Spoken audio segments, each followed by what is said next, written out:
গমাইরা এটা মনুষ্য জীবনে একটু ভেবে দেখেন, যতক্ষণ না তুমি দুঃখ পাচ্ছ, যতক্ষণ না তুমি কষ্ট পাচ্ছ, যতক্ষণ না তুমি ব্যথা বেদনা পাচ্ছ, ততক্ষণ বাবা ভগবানের চরণ কেউ ধরবে না। কারণ সুখের সময় কেউ ভগবানের চরণ ধরে না যতক্ষণ না তোমার জীবনে দুঃখ কষ্ট আছে। ওই জন্য ভগবানের কাছে যদি কোনোদিন চাইতে হয়, একটাই জিনিস চাইবে, কৃষ্ণ সারা জীবন যেন আমি কষ্টে থাকতে পারি। কারণ যত কষ্টে থাকবে তত কৃষ্ণ তোমার কাছে থাকবে। আর যেই তোমার জীবন থেকে কষ্ট চলে যাবে, দুঃখ চলে যাবে, ব্যথা বেদনা চলে যাবে, কৃষ্ণ তোমার কাছ থেকে চলে যাবে। সুখের রাজ অট্টালিকাতে কৃষ্ণ বাস করে না, দুঃখীর কাছে আমার ভগবান থাকতে পছন্দ করে। ওরে গলির জ্ঞানন্ধ জি, তোদের সবাইকে একদিন লাঠি ঝাঁটা খেতে হবে। কি বাবা ভালো করে ভাববেন, মা খেতে হবে না লাঠি? আজ আমাদের চরণ চলতে পাচ্ছে, দুটো হাত রোজগার করতে পারছ, চাকরির পেনশনের টাকা সংসারে দিতে পারছ, ব্যাগ ভর্তি বাজার করে সংসারে দিতে পারো, তাই সংসারে তোমার কদরে যত্ন করে।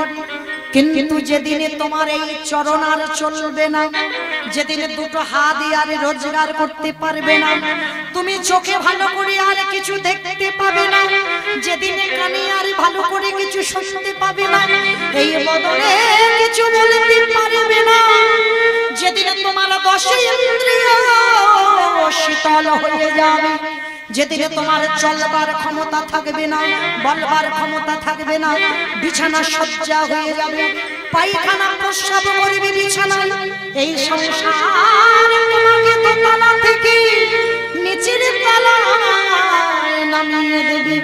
সংসারে একদিনে তোমায় ভালোবাসবে, মানে বিছানায় পায়খানা প্রস্রাব করবে, সংসারে একদিন ভালোবাসবে, দুদিন ভালোবাসবে, এক সপ্তাহ ভালোবাসবে, 15 দিন ভালোবাসবে, জোরে 1 বছর ভালোবাসবে, তারপরে তোমার লাঠি ঝাঁটা দেবে।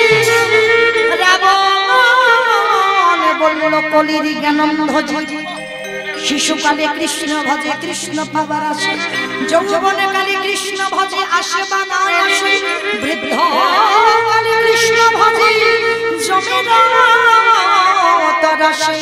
সময়ে থাকতে থাকতে সকাল সকালে যে জন ভজনে নামতে পারে, কৃষ্ণ চরণ আঁকড়ে ধরতে পারে, তাকে সংসারে কেউ লাঠি ঝাঁটা দিতে পারে না। অনায়াসে আমার গোবিন্দে নিতাই গৌর হরি বল, ওরে কলি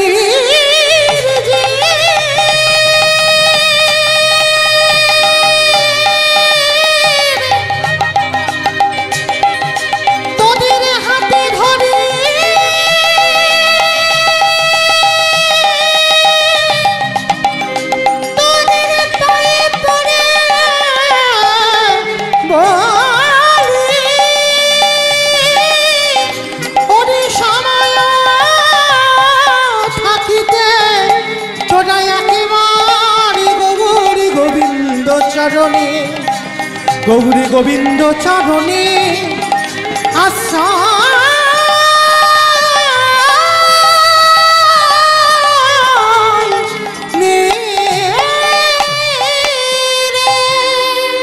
সময় থাকতে থাকতে গোবিন্দ চরণ ধর। কেন ধরতে যদি হয় সকালে নামতে হবে, বিকাল গড়ালে হবে না। চুল পেকে যাবে, দন্ত পড়ে যাবে, চামড়া আলগা হয়ে যাবে, এই সময় কৃষ্ণ ভজ। আমি কবে যাব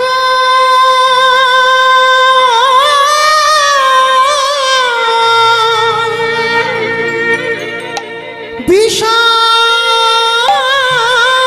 ছেড়ে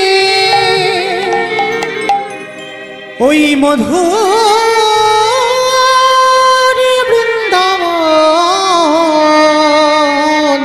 কৃষ্ণ নাম আশ্রয় করো সময় থাকতে থাকতে। কৃষ্ণ নামে কাঁদেবে কাবে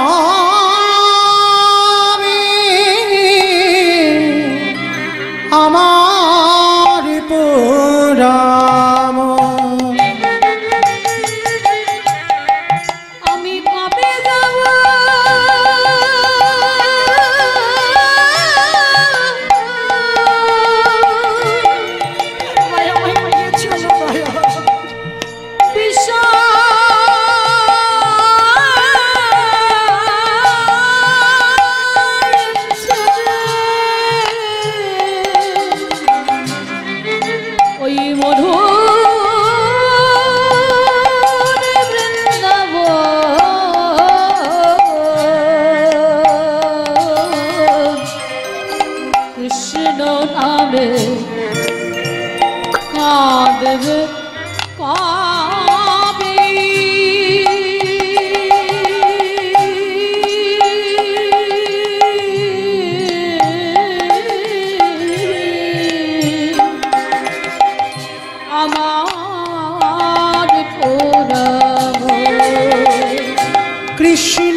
ওরে কবে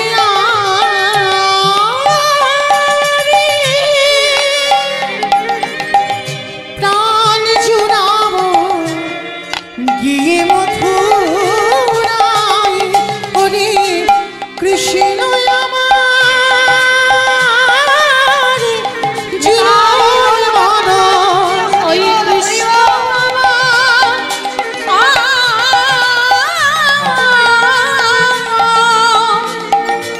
ওই জীবন মন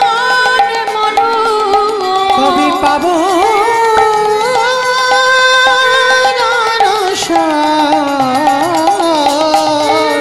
কৃষ্ণ নামে কাঁদবে কবি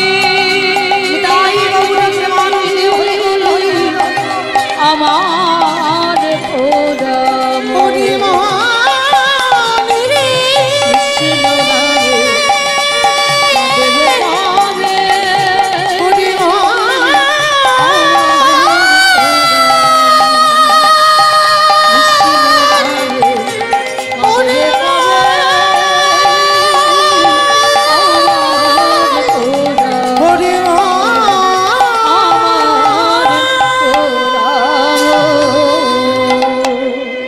কৃষ্ণ যজ্ঞে দাঁড়িয়েছে, সবাই আসে আর পা ধোয়ায় যজ্ঞের ভিতরে প্রবেশ করা।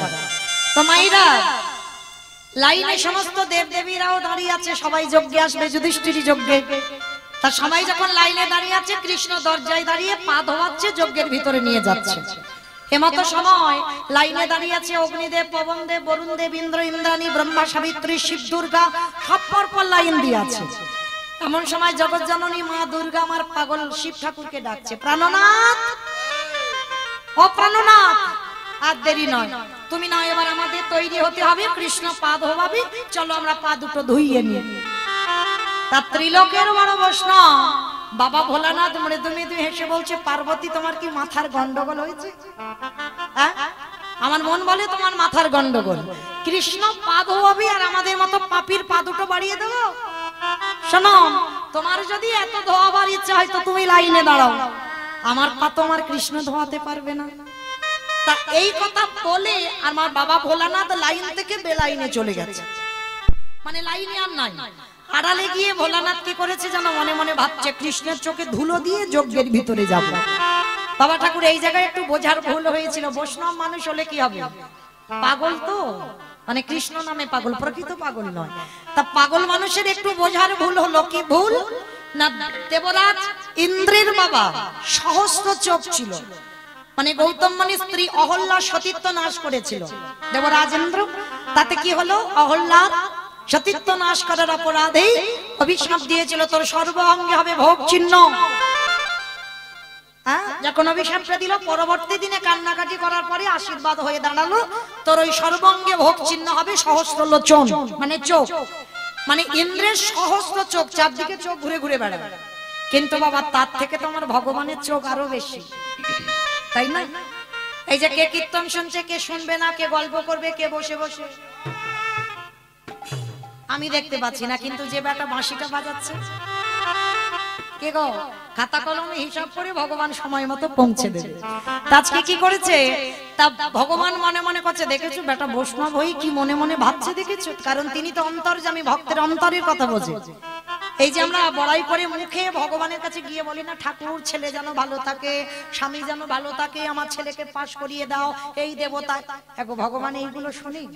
ভগবানের নাম অন্তর্যামী, তুমি মনে মনেও যদি কিছু বলো, সেটাও ভগবানের কানে চলে যায়, কিছু বলতে লাগে না, প্রকাশ করতে লাগে না। ভগবান বলল শুধু চোখের জল দিয়ে ডাক, আমাকে লোভ টোপ দেখাতে হবে, ওই সবের আমি ধার ধারি না, শুধু ডাকার মতো ডাক, সময় হলে আমি ফল সময় মতো ঘরে দেব।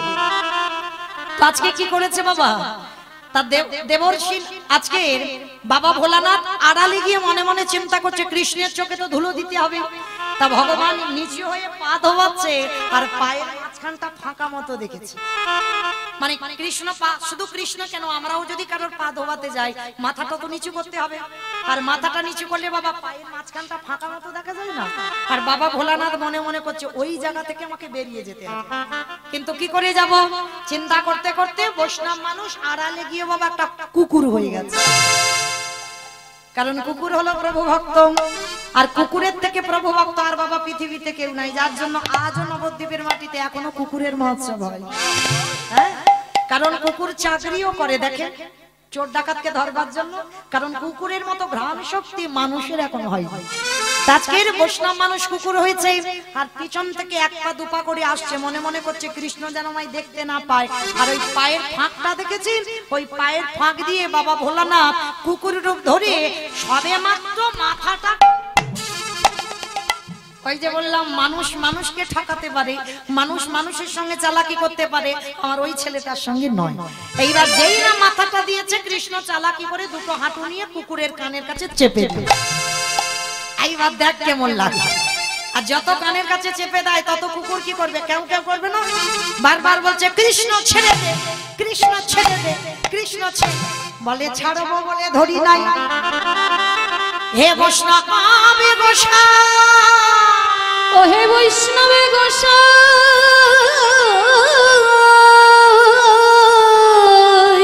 জানি একবার ধরে ফেলি, জানি একবার ধরে ফেলি, তারি জীবনে কোনোদিনই আমি আর ছাড়ি না, কোনোদিন আমি আর ছাড়ি না। ছেড়ে দিই, তার জীবনে কোনোদিন আমি ধরি না। কি বললেন বাবা, বুঝতে পেরেছেন? যারে ধরে তারে ছাড়ে না, যারে ছাড়ে তারে জীবনে ধরে না। প্রমাণ দিয়ে গেছে বাবা, মৌমিতার মুখের কথা কাউকে বিশ্বাস করতে হবে না, শাস্ত্র নিয়ে কথা বলবো। ভগবান যাকে ছেড়ে দেয় তাকে জীবনে আর ধরে। যদি ধরতো তাহলে সীতামাকে উদ্ধার করবার জন্য যদি হনুমানের দল ভল্লুকের দল সাগরে সেতু নির্মাণ করছিল, একটা করে পাথর ফেলছে, পাথর ভাসছে, রামচন্দ্র মনে মনে ভাবলো আমার বউ চুরি হয়েছে, আমি কোনো কর্ম করব না, আমাকে তো একটু দু চারটে পাথর ফেলতে হবে। তার যখনই ফেলতে গেল বাবা দেখে না পাথরটা ডুবে যাচ্ছে। হনুমানকে প্রশ্ন করেছিল, হনুমান এটা কি করে হচ্ছে? বলে কেন দয়াময়, আমরা যে পাথরে ফেলেছি তার গায়ে রাম নামে লেখা আছে, আর তুমি যে পাথরে ফেলেছো তার গায়ে রাম নামে লেখা নাই। তাহলে রাম নাম লেখা নাই বলে পাথরটা জলে ডুবে যাচ্ছে। কি মা এটা ঠিক? এটা তো বাইরের কথা, এইটা ঠিক নয়। একটু তলিয়ে ভাবার নাম হলো তত্ত্ব বাবা, ভিতরে দিয়ে একটু খুঁজতে হবে। দেখেন ভগবানে জানি একবার ছেড়ে দেয়, সে তো কোনোদিন মাথা তুলে দাঁড়াতে পারে না, কোনোদিন মাথা তুলে দাঁড়াতে পারে না। এই সংসার রূপ সমুদ্রে এই কলির মানব যদি আমার গোবিন্দ চরণ আঁকড়ে ধরে সংসার করতে জানে, তাদের অনায়াসে ভব নদী পার করে দিই। কিন্তু কলির জীব এরা যদি সংসার সমুদ্রে শুধু হাবুডুবু খাই, কৃষ্ণ চরণের ধারে ধারে না, তাকে আমি কি করি জানো? কোনোদিন হাত ধরে টেনে তুলি না, ওই অতল সমুদ্রের মাঝে তলিয়ে দিই। যে জানে কৃষ্ণ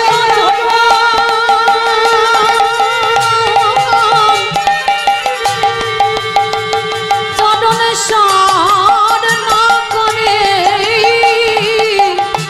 তারে অতল সমুদ্র মাঝে তলিয়ে দিই। তাহলে কি বললেন? যারে ধরে তারে ছাড়ে না, যারে ছাড়ে তারে ধরে না।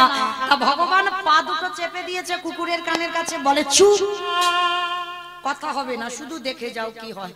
আর ভোলানাথ রূপী কুকুর বলছে কৃষ্ণ আমি ভুল করেছি, অন্যায় করেছি, কান মলছি, নাক মলছি, জীবনে আর ভুল করব না, আমাকে ছেড়ে দে। চুপ, একটা কথা বলবে না, শুধু দেখে যাও কি হয়। মোটা দড়ি নিয়ে কৃষ্ণ কুকুরটাকে বেশ করে বেঁধেছে। এইবার যেই না বেঁধে দিয়েছে, কুকুর তার কিছু করতে পারছে না, শুধু চারটে পা নিয়ে ছটছট করছে। ভগবান বলে এবার এর পায়ের ব্যবস্থা করতে হবে। মোটা দড়ি নিয়ে কুকুরের চারটে পা এক জায়গায় বেঁধে দিয়েছে। আর যেই না চারটে পা এক জায়গায় বেঁধে দিল, শুধু নয়নে জলে বুবু ভাসিয়ে কাঁদে, আর কিছু করতে পারছে না তো।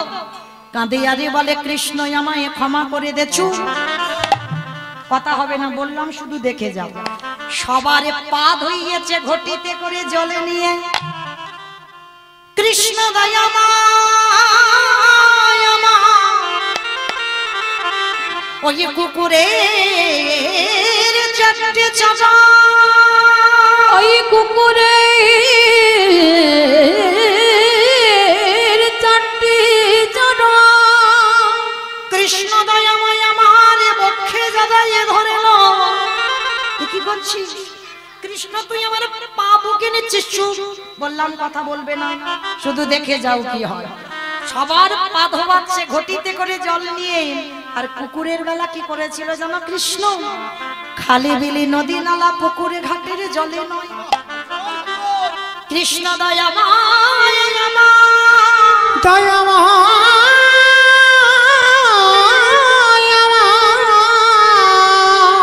ওই পুকুরের চারটে চাদন বক্ষে জড়াইয়ে ধরে খালি বিলি নদী নালা পুকুরে ঘাটের জল। তাহলে কোন বৈষ্ণবকে কৃষ্ণ কোন জায়গায় রেখেছে দেখে? কৃষ্ণ আমার চোখের জলে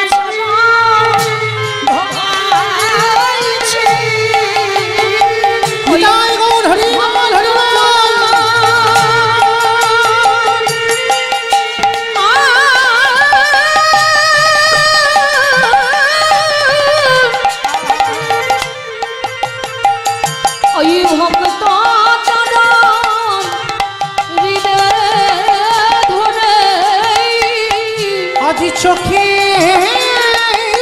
জলে চরণে ধোয়া ধোয়াইছে।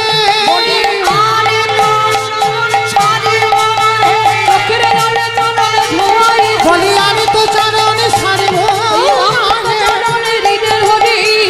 চোখের জলে ধোয়াইছে।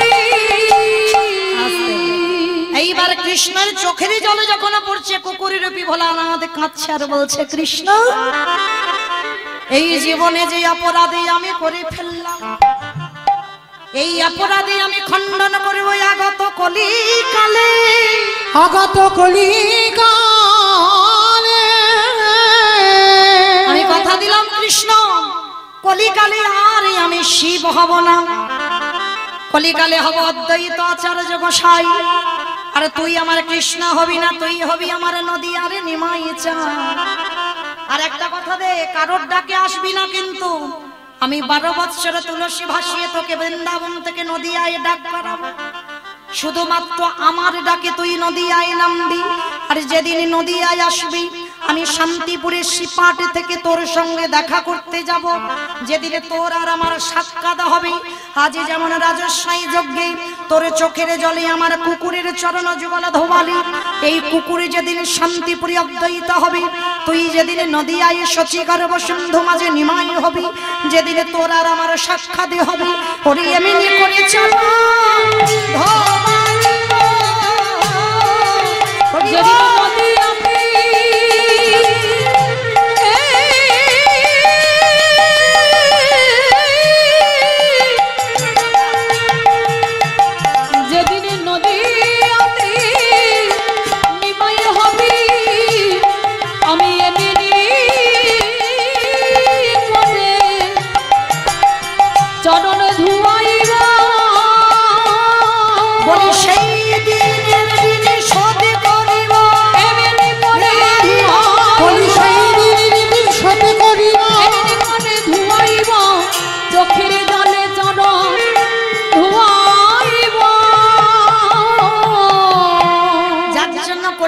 শিব নয়, কলিকালে হলো অদ্বৈত আচার্য গোসাই। আর সত্য ত্রেতা দাপরেতে আমার বাবা ভোলানাথ হয়েছিল, কলিতে ভোলানাথ নয় অদ্বৈত আচার্য। আজকের মহাপ্রভুর ভাগ কেমন? কেহ বলে পুরবিন্দে রাবণ বধিলা, কেহ বলে পুরবিন্দে রাবণ বধিলা। আস্তে অমাইরা উলু কই। কেহ বলে পুরবিন্দে রাবণ বধিলা, আমার গোনারি গোরা গোরা গোরারি,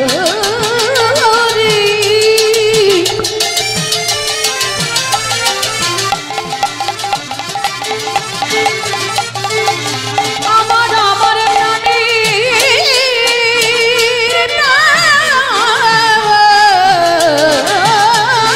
গোরা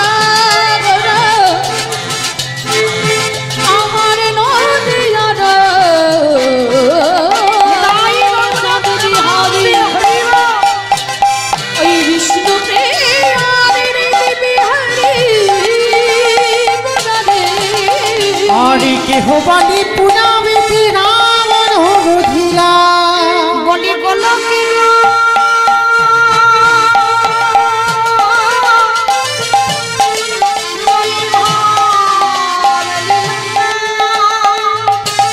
প্রকাশ করিলা উলু ধরে ওই বলকেরা ওই ভালিনা প্রকাশ করিলা শ্রী রাধারে ভাবে গোদায় শ্রী রাধারে ভাবে গোদাবতা শ্রীরাধারে ভাবে রে গৌরবতা ওই শ্রী রাধারে ভাবে গোদাবতা হরে কৃষ্ণ নামে গৌর করিলা প্রচার ওই হরে কৃষ্ণ নামে গৌর করিলা ওই হরে কৃষ্ণ নামে গৌর করিলা প্রচার এইবারে লীলা প্রকাশ হলো এইবারে লীলা প্রকাশ হলো এইবারে লীলা প্রকাশ হলো এইবারে লীলা প্রকাশ হলো গোলকের বৈভবে লীলা প্রকাশ করিলা ওই মনবীর বৈভবে লীলা প্রকাশ করিলা বাসুদেব ঘোষে কহি করি জোর ওরে জোড়ো আজ যে